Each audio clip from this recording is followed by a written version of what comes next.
Most sellers wait until September or even October to think Halloween, and by then, it's just too late. According to eRank, the word Halloween starts to double in search volume from May to June, and then gets another big bump from June to July, and by the time we're in August and September, search volumes are skyrocketing. And even now in late June, while I'm filming this, you'll be watching it in July, I am seeing search results being peppered with bestsellers already popping up on Etsy. And guys, I'm talking these new bestsellers that are popping up in Halloween. I'm noticing that they're not from last year and they're just ramping up again.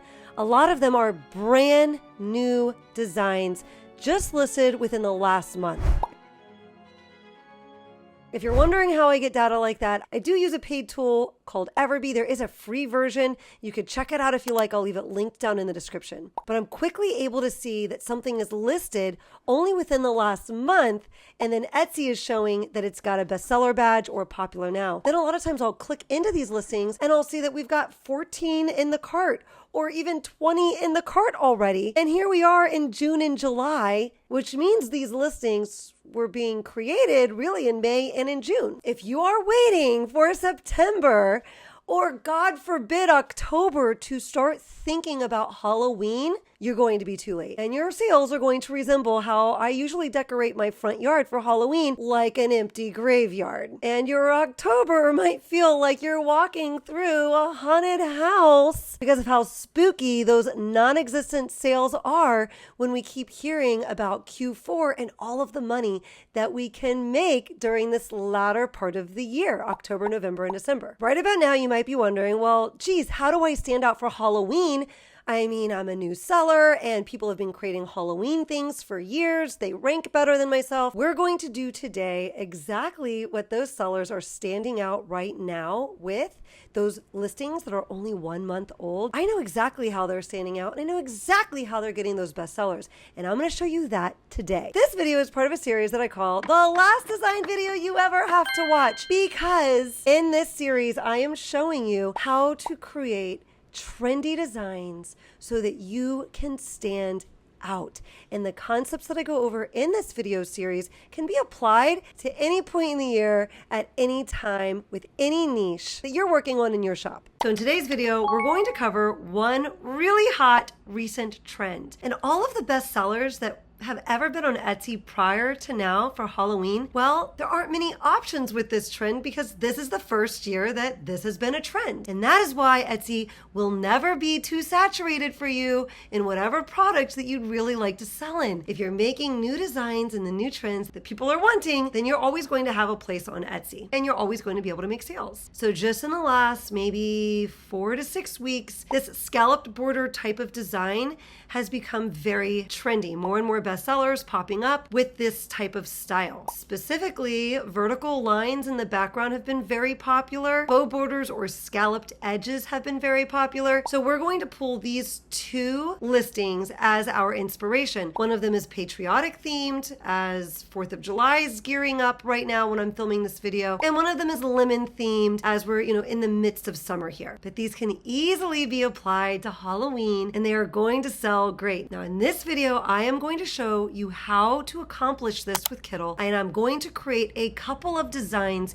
using this basic concept. Totally different, unique designs. I would list all of them in my shop, but by the end of this video, you will have a couple of very actionable ideas that you can go apply to not just Halloween, you could apply it to any of the niches that you're working in. In case we haven't met yet, hi, I'm Simply Shauna. I used to be a 4th grade school teacher. Within a year and a half, I tripled my salary with Etsy than what I was making in the classroom. And so I quit my job and I went full-time Etsy. Now I teach what I know right here on YouTube and over in my online community, the Learn and Earn Academy. First things first, let's get our artboard set up. I'm in Kittle in a new project and I'm going to put the width as 4,500 and the height as 5,400. When I'm doing this manually, that's usually what I'm typing in. Now I've gone ahead and pulled in over to the right all of my inspiration. So you could see the bottom two there, the patriotic looking one and then the lemon looking one.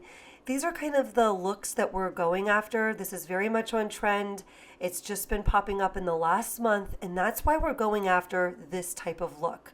It has not spread into all of our niches yet. And so this is the type of design we want to put together. And now at the top right, you're going to see 2 listings where I'm going to be specifically working for my phrase. We're doing a chick or treat type of design. Most of the chick or treat types of designs look kind of AI generated and follow more of the style that you see at the top right there. So we're going to be giving this a facelift for this year with the new trends, right? And then that spooky one I grabbed is just some patterns. This is something that was recently listed. I'm filming this in late June. You're watching it in July. And this listing is already performing well. It's a brand new listing. We're pretty far out from Halloween still, and it's already popular now. So we're going to be looking to that listing for some of the color schemes and patterns that we're going to be choosing to go inside of our scalloped type of border that we're going to be creating today. Now, just a reminder here, you can do what I am doing. There is nothing special about this, and there's nothing special about me. We do not have to create something out of thin air. And as a matter of fact, if you find yourself usually feeling like you need to create something out of thin air, if you're able to do well like that, you are an exceptional designer, and power to you. But for the rest of us that are not exceptional visionaries to see, what the market's going to like next, what we can do is remix things that we see work well and give them a fun, fresh twist. So we know that the chick or treat phrase, tried and true, is perfect. I'm not going to add anything to it. I'm going to take this tried and true phrase, chick or treat, and I'm going to create a completely new design with this tried and true classic by remixing what I'm seeing in the word spooky as far as patterns and what I'm seeing as far as layouts with my scalloped bow borders there with my patriotic and my lemon designs. Over to the left, there's this little flower looking icon, and that's our illustrations. That's where we're going next. And you can type in there scallop edge shape, and now we're going to get some really fun scalloped edges. This one here I think looks a lot like the ones we're emulating, but there's a lot of good options as you can see in here. I'm going to go ahead and choose this one. Now I have seen ones that are just borders, but we're going to create a border out of this one because I didn't see one just like this that's just the border, but that's okay. We can make a border from this shape. So you're going to notice here that I can turn this blue color off. Under project colors is not where I can do that. You need the little eyeball. You have to click on the graphic. Then you can get into illustration colors, and notice when I click this little eyeball, I can get rid of that inner blue area. Now I can go into border, and I can adjust the border weight and make it a bit thicker if I like. So when I get it the way I want it, then I have this nice shape that looks very much like the style that we're going after, and I didn't have to settle for what was already available in Kittle. Now this next bit might not make sense right away, but don't worry, it will soon. Notice how the entire image is white right now. We need to get to a place where this background that I'm pointing out is a different color. So we're going to start by going to our illustrations, and I'm going to pull this basic shape. It's just a square. And I'm just going to spread it out over my image here. Now I'm going to have to get to our layers because I need it behind that scalloped border. Here at the bottom left are our layers. And I'm going to go to artboard 1, and I'm going to make sure I'm on plain block because that's what that's named. And I can drag it down to the very bottom so it's underneath my scalloped border. If it doesn't want to cooperate with you, just drag it down one layer at a time and you'll get there like I'm doing right now. And then I actually took the bottom layer and dragged it up above it. But now we've got our plain block on the bottom, and we can see our scalloped shape on the top of it. This is what we want. We're going to go over to the export. We want to make sure it's 300 dpi right there to the right, and then we export it. Now I want to duplicate this page, and the way that I can do that is if I click on the artboard like I just did and it's highlighted blue, I get this little plus sign, and now I can make a new artboard. I'm going to move it over to the side so I can see my inspiration. I just dragged and dropped our download that we just did. Now this is a PNG, right? Like it's different from the first artboard because it's not two pieces. It's a piece all by itself. The gray and the black border are attached. Now I went to artboard 1 and I pressed Command Copy, Command V, to copy and paste the scalloped edge, and I brought it over and layered it on top of our PNG, which is the gray background with the scalloped edge. The next step in creating our frame that we're going to be able to repeatedly use is to click this little erase tool. Now you do have to have the image selected, so I had my image selected, not the artboard, and then that little erase tool comes up, right? And now I'm going to zoom in. I'm just using my 2 fingers on my keypad to zoom in, and I can adjust the brush size over to the right, and I'm going to just go in and erase bits of this. Well, specifically, we're erasing the inside of this frame. You might be looking at this going, oh my gosh, it's going to take forever. So I actually timed myself. This took me about 2 minutes to do. So not so long. And you're going to see in a minute when we get to the next process why this is so worth it, because I am going to be able to use this over and over again, filling it with different patterns, completely different look, and get completely different designs once I've done this. And I'm going to be completely on trend with a nice scalloped border here. And I've taken the time and the effort to really create something that is very much on trend, and it's repeatable. You're going to see in a second. It's going to be awesome. So just know that I put this to fast forward a bit. So we're going to actually finish this up in like maybe 30 seconds. It's going to look like 30, 45 seconds.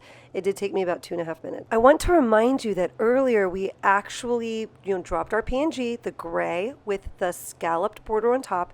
But then remember we copy and pasted the scalloped border from Artboard 1 on top of it? That's important because right now I'm not erasing the scalloped border because it's a layer that's on top. I'm just erasing the PNG behind it.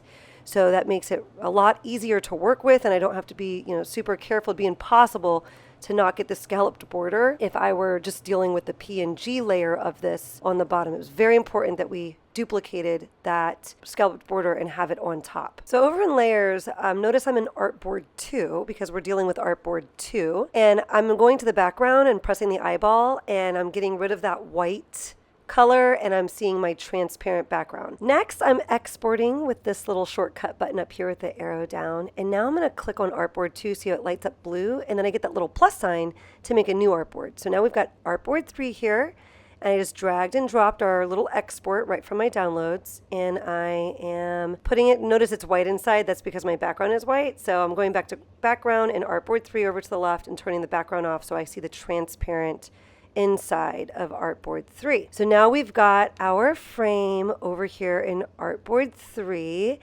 and it's all locked in. Like we've got our background that's black, and we've got the inside that's transparent. It's all one PNG, which is different from Artboard 2.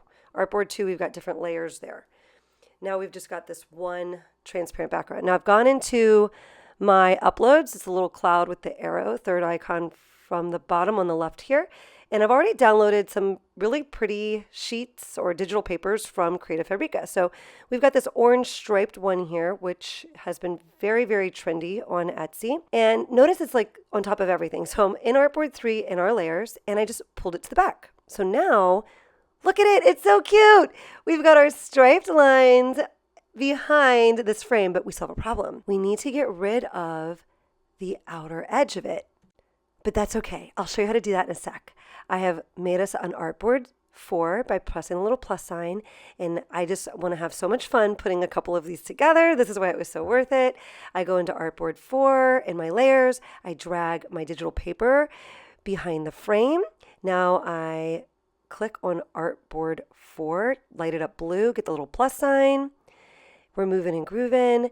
Now I want to get rid of the stars that I already have on Artboard 4. I'm going to go into those digital papers, and I've got like 5 of them here for us. These have been very popular, by the way. Don't sleep on this. Inside these frames, doing like vertical lines. So we're going to do these purple vertical lines here, and I'm going to pull these vertical lines again to the back. Artboard 5, I have that selected. I'm going to make that the back layer. Oh, so stinking cute. Don't worry. Oh, I'm just kind of moving it a little bit to like, I think I want a little bit of light purple on each end. Maybe I'm being a little anal about it, but I feel like that looks nice. I feel like that looks better. Don't worry, we're going to go back and remove these black backgrounds in just a second, but this is just so satisfying after all of our work. So I'm going to highlight Artboard 5, and then I get the little plus sign, and that's how I'm getting my new artboard. Now let's pull in this one. I don't love this one. There's like these weird dotted lines behind, but for the purpose of this tutorial, we'll go ahead and get it. I will leave the digital paper pack that I'm working with right now down in the description. It is Creative Fabrica. They're a pretty inexpensive resource, and this is a really safe way to use Creative Fabrica. Taking elements like digital paper, like I've got here, and we're creating our very own shapes and designs with it. So if you want access to these specifically, I will leave it linked down in the description along with a link to sign up if you're not already signed up with them. All right, now we're on artboard 7 and I'm just continuing the process. Look how stinking cute these are. All right, so now I'm going to go through and start downloading these. And you can see I just made a new artboard. I'm dragging it down underneath the orange stripes because I downloaded that one. Let's just get ourselves set up here. I'm going to make a bunch of new blank artboards and I'm just going to drag them under the frames that we just created, because we're going to do the next part, which will get us very close to actually making the designs we want to make with these really cute frames. I'm actually going to make a couple of designs with you today with this to show you, how much you can do with this. So let's just resize this a little bit, and all we have to do is go over to the right and we're going to click remove background. It's going to remove that dark background. We still have our border and we still have our orange striped lines inside, and it's so stinking cute. I can't wait to get the next part of this. So rinse and repeat. We're going to go to that little icon that's the shortcut button for exporting. Oops, make sure the artboard is selected and then do the export. I accidentally had the PNG selected, which is why all we had was the purple squares there. So now once we have that, we can go over to remove background, and we're just going to continue along our merry way. I'm going to select artboard, export, drag and drop it from my downloads into my artboard that I created just under that to organize ourselves, resize it, hit the remove background button. Go to my artboard 6. I'm going to just make sure I have artboard 6 selected. We know it's highlighted in blue. We're doing that little export thing. We could do that to artboard 7 as well. And then I'm just quickly moving through this, dragging and dropping and removing the background so that we're ready for the next part. And look how stinking cute these are. Each so different from the last, and how quick that work was after we created our little frame. Now let's take a better look. I've got some scalloped edges that are missing, but I'll show you how we can fix that. Yes, really nice. We can actually even change the color of the scallops or remove them altogether. I'll show you all that in just a second. I just pressed Command C, Command V, and now let me grab the right thing. It's over here. Bring it over here. I'm going to resize it because I was missing part of the scallop border there, and now that's all fixed up. My scallop border is there. And I'm grabbing another one for right here. I feel like I saw some spots. And let's back it up for just a second. I want to explain why we're doing a new artboard, why we're exporting here and creating a new artboard rather than just removing the frame over here in our original work. We need one PNG with just one layer. Down here we just had one layer. We exported the PNG. You can see here all of these, they just have basically the illustration and the background, which we don't even see the background. It's always got a white background or a transparent background. It's just one illustration all together in one PNG. But these boards up here have different layers. We have our striped layer and then we have our frame layer. And as a result, you'll notice over to the right, there's no way for me to just remove the background. There's nothing over here that says remove background because of these different layers. And then if I go back over into my artboard over here, artboard 5 is the one I'm pointing out, and I use the eyeball, we just got rid of the frame layer, but remember that layer that was the stripes is all the way across. It doesn't do us any good. Now if I go get rid of the striped layer, then we lose our stripes and all we have is the framed layer.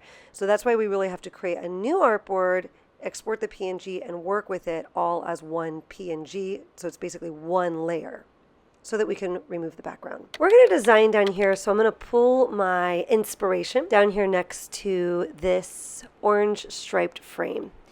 I am going to start designing our chick or treat design. Now I do have this in fast forward. So again, don't feel frustrated if you're not as quick as me. I'm not as quick as this either. I wrote chick. I used pretzel as my font, and I'm putting an outline on it here. You can see text shading. I'm taking off all of the offset and shadow type of settings, and I thickened the border a bit, and I'm playing with the transformation here. Just I think it looks kind of playful and kind of fun. That first transformation there on the right, you could see which box I clicked on. chick or treat, and I can change the color of the text inside the word chick and inside the word treat. I grabbed this graphic off of Creative Fabrica, and now I'm just erasing all of the other chicks except for one of them. I left some of our 4-point stars and some bats in there. I would like to add a bow, and I'm pulling this bow right out of Kittle. I think I like that. A lot of these style designs have bows. They're very girly. A lot of times the word preppy or coquette is used in the SEO in your title or in your tags. So that's something people are searching to find these. I think this little spider is really cute. So let's jazz it up over here. I'll have a hanging spider. Don't like the spider web. Something like that pumpkin I just showed you would be completely jolting to look at with the rest of the design. It just doesn't go. So be careful to make sure you're picking the types of elements that look like they're cohesive and go with the design. I want another bow up here. I may duplicate this bow and use the same exact bow. And now I'm just trying to kind of space everything out so that it looks good. Oh, I think it looks so cute. It's looking so cute. I'm going to play with the coloring that I've chosen just a bit here. And I think I'm almost super satisfied with our first design. And you could see now I could move on and do a completely different design with each of these layouts because of the digital paper looking so different. Here's our first finished design, yay! For the purpose of creating this tutorial, and honestly, just to get you excited about making designs that people actually want to buy, it's really not that hard. You just have to find listings that are around 1 month old and adopting a new design strategy, then adopt that and make your own unique designs. You can see that mine look very different from what's already out there, and now it's going to totally stand out in the chick or treat, specifically with people that are looking for that phrase. So I won't go through and make a design for each of the frames that we created, but you can see how I could, and I could do something a little different in each of those boxes. And because of the color schemes we're relying on, I could also go to our patriotic listing that we are using as inspiration, the way it's laid out with cursive. I could kind of go that route in some of our boxes, and I could go back and research more and pull more inspiration that's using layouts like this. But each of these could look quite different. Okay, so now I'm going to show you a totally different direction that we could take, and this is just one of many different directions. We're going to do a 3x3 grid, but we're going to use our frames that we just created. We're going to kind of zoom through this, but I just made myself another artboard. I'm pulling in some of my elements from the design we already created as a little shortcut. You can see it's already looking quite different though. I've got trick or treat laid out, and now I'm just pulling in. I liked my little spiders. I didn't like the spider web. And now I've got my chicks, and I'm going to use all 3 of them this time. And I'm going to fill them into these other frames that we've got going on. So I've got one with, 2 of them with the little mummy chicks. And now we've got our little vampire chicken. We've got our little ghost chicken, and definitely I'd like some little bows here. I'm using Kittle to change the color of the bows to purple. Now I think that is so stinking cute. It's got such a facelift from the designs that were popular last year. So it's really gonna stand out on the Etsy marketplace, and I'm going to have a chance to make some sales. Now, a quick side note here. I know it's easy to think that once you've done one exceptional design that's leading edge, you're really early to the market with new trend, and sometimes it feels like, oh my gosh, well, I've done it. Now that's it. This is the one that's going to blow up. I have had exceptional results in my shop. That's because I've put exceptional effort into my shop. So don't bank on one good design. I'm showing you 2 from this batch of designs that I would sit down and create now. By batch, I like to get a trending phrase like chick or treat and then give it 8 to 15 looks. Like you could see, I've kind of put these together rather quickly, and then I've got all these frames that I can now use. Maybe 5 or 6 of them out of my batch of 8 to 15 would be using these frames, and then maybe I'd go totally different direction with a different trend for the rest of the designs in my batch. By batching, you're using your time effectively, more efficiently, you start moving faster, and you just get more different designs out in your shop in a shorter amount of time. I hope you're really enjoying this. If you're finding value from these types of videos where I'm showing you how to design with the newest trends in mind, please take a second to go down and like the video so I know that you're enjoying it, and I'll continue working on this series. And if you don't want to miss any upcoming videos in this series, definitely subscribe so you're here when the next one drops. Now, if you are looking for some additional help and you would like guided activities and weekly lives and listing challenges, then you might be the kind of person that would be interested in checking out our Learn and Earn Academy, my private community, and I will leave that linked down below. Or perhaps you've got this whole design thing down pat and you're feeling like, no, I really just need help knowing when to list at the right times. And I will leave for you my Q4 prep calendar and guide. Now, I have a couple of resources that I've created like this. I have a general niche one. I have a teacher specific one. I'm working on a nurse one currently, and I have our Q4 prep guide. At this point in time in the year, I would say the Q4 one would be the best bang for your buck. It is going to specifically dive in to niches that you should be listing for July through November in your shop. It will tell you when to start listing for them by. It will tell you when you need to be finished up by. It'll give you insights about each of these Halloween, Thanksgiving, New Year's, and Christmas related niches. It will give you ideas of how to stand out and how to niche down within them. I recently just updated it, and now it comes with a video resource. If you've purchased it in the past, don't worry, you don't need to go back and repurchase it. You've already received an email with the updated calendar and the video resource available to you. I am telling you, there is no better time to be working on your Etsy shop. We are coming up to Q4. You have to prepare now. My best month yet was a November where I made $38,000 profit. $38,000 profit in 1 month. But I had started prepping my shop back in June and July. All of the things in the Learn and Earn Academy and all of the things in that resource or any of the resources that I've put together are all coming from that place of experience that I've had with my shop, and with the intention of helping you get to that place yourself if that's the type of effort you're looking to put into your Etsy shop right now. I also want to say, and you'll hear me say this in upcoming videos because it's worth reminding you of, if you do not see the traction you are looking to get within 3 to 6 months, well, welcome to the club. That's